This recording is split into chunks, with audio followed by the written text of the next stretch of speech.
بسم الله الرحمن الرحيم والتين والزيتون وطور سينين وهذا البلد الأمين لقد خلقنا الإنسان في أحسن تقويم ثم رددناه أسفل سافلين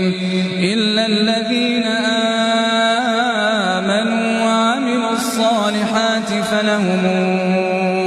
أجر غير ممنون فما يكذبك بعد بالدين أليس الله بأحكم الحاكمين بسم الله الرحمن الرحيم اقرأ باسم ربك الذي خلق خلق الإنسان من علق اقرأ وربك الأكرم الذي علم بالقلم علم الإنسان ما لم يعلم كلا إن الإنسان ليطغى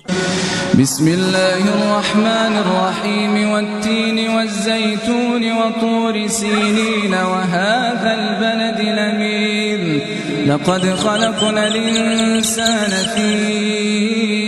أحسن تقويم ثم رددناه أسفل سافلين إلا الذين آمنوا وعملوا الصالحات فلهم أجر غير ممنون فما يكذبك بعد بالدين أليس الله بأحكم الحاكمين